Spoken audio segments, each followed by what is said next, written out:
Hi friends. So in this video we are going to discuss Nadal's decision to withdraw from Wimbledon as well as Federer's form on grass. So we know that Nadal has played more than 25 matches in this season already, and the grass surface is his least favorite. It doesn't suit his game, it doesn't suit his knees as well. He has mentioned it in the past that he struggles with injuries, and because his knees have been struggling with injury throughout his career, it's important at this moment, at this point in his career, that he chooses the tournaments wisely, which to play, which not to play. And I think that is why it's a good decision in the end. Now it might come to the fans as a shock because one might think that Nadal is tied up with Federer at 20 Grand Slams, and maybe he would want to stop Federer or Djokovic from getting to the Grand Slam count. But Nadal doesn't think in that manner. He knows that what his goals are. He has already said that he's not chasing any record. He decides his goals based on his own understanding and his own form. So I think it's a wise decision from him to skip the Wimbledon as well as the Tokyo Olympics. Now he has already won the Olympics, so he is not chasing a record there, and he knows that it's the end of the season where he struggles the most. So that is why maybe he wants to give his body a lot of rest. And we'll also discuss about Federer's form. So talking about Nadal more, I think the World Tour Finals is one of the tournaments that he hasn't won in his career, and this is where he actually lacks as compared to Nadal, as compared to Federer or Djokovic, because Federer has won this tournament 6 times and Djokovic has won this tournament 5 times. So I think Nadal hasn't won it a single time, and the main reason for this is because firstly it's a hard court, it's an indoor hard court, so Nadal usually struggles with Federer and Djokovic on these courts. And the second most important reason is the level of fitness that is required. Because Nadal plays a lot of matches throughout the year, it's evident that his body gets tired and he doesn't have much energy remaining at the tail end of the year, and he also struggles with a lot of injury as a result of it. But I think this year he has decided that he needs to chase those goals because, of course, he's also at the tail end of his career, so he wants to win those tournaments that matters the most for him. And I think even if Federer or Djokovic wins the Grand Slam, the next Grand Slam, that is the Wimbledon, even then I think Nadal would have a great chance to win the US Open because he has won that tournament recently in 2017 and also then in 2019. So I think that surface, even though it's a hard court, but it favors Nadal because he plays a lot more aggressive nowadays, and that really helps him to win that tournament.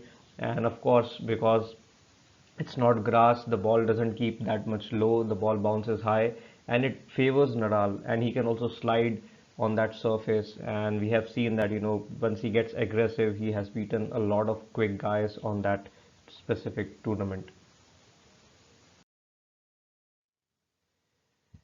So Wimbledon definitely is not a priority for Nadal, and I think it shouldn't be either because he has won Wimbledon. It's not like he's chasing anything, and because he's coming off a tough clay season where he played 5 tournaments, he has won 2 tournaments out of those, and now he's tired also after that loss to Djokovic. I think it's quite obvious that he needs to rest his body in order to finish strong in the rest of the season.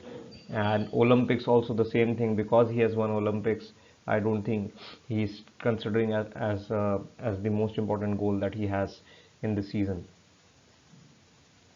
Now, talking about Federer's form on grass, I think the main concern for Federer is the lack of match practice. It's not that he's injured or it's not that his game is too bad at the moment. No, his game is good.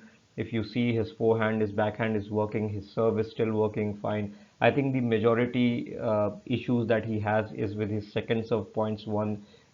As much as he has played, it's not a lot of matches, so we cannot get to a conclusive state. But still, I would say second serve points won and the return of serve is a major issue for him, because Wimbledon favors the big servers and there are a lot of big servers on the tour, so it would be difficult for Federer to counter them if he doesn't have a good return of serve.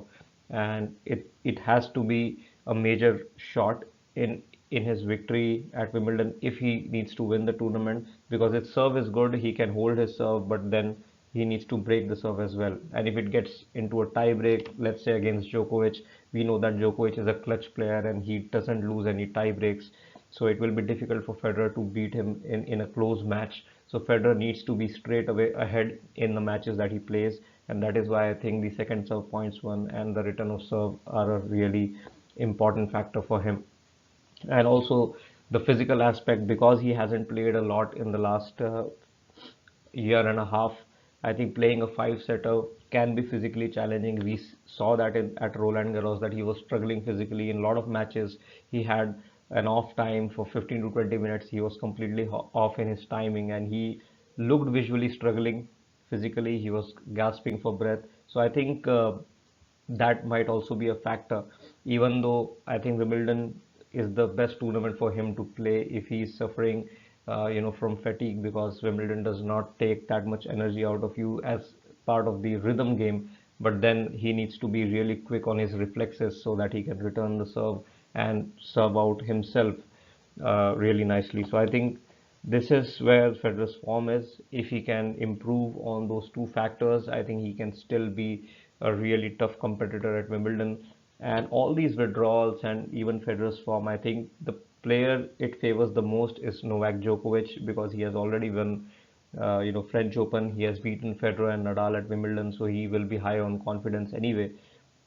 And I think this is the best opportunity that Djokovic has to, equal the Grand Slam titles record at 20, because Nadal is not playing, Federer is maybe not 100%, he's not in form, and all the other guys, I mean, those players who play well like Tsitsipas or any other player, they don't have a good record on grass. So grass is a unique surface. Only a few players have good records on grass, and I think Djokovic has beaten all of them in the past. So he must be full of confidence. I think he just needs to preserve his body. He needs to rest a lot and focus on winning those 7 matches at Wimbledon. And I think this is the best opportunity to get it done right now, get to the 20 Grand Slams titles, and equal the record. And then at the US Open, maybe we'll see Federer, Nadal, and Djokovic, all three of them looking to get ahead of each other. So interesting times, I would say, and let's hope that Federer plays well and we get to see Federer versus Djokovic. Now, Federer would be wanting to play Djokovic before the final so that there is less pressure on Federer, as well as there is less matches played from Federer in terms of the physical endurance that is required.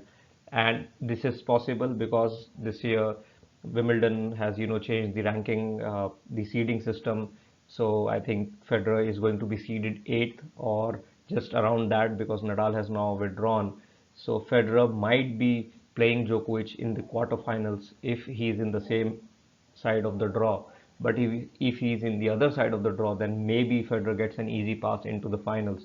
But I think if Federer plays Djokovic in the quarterfinals, that would be a better chance for Federer to cause an upset rather than playing Djokovic in the finals, because then again the pressure comes in and Federer will be facing a lot of pressure because he has lost already to Djokovic in the last 3 Wimbledon finals. So I think he would prefer to play him in the quarters. So let's see what happens. Let's wait for the draw, which is going to be out next week. And thanks for watching.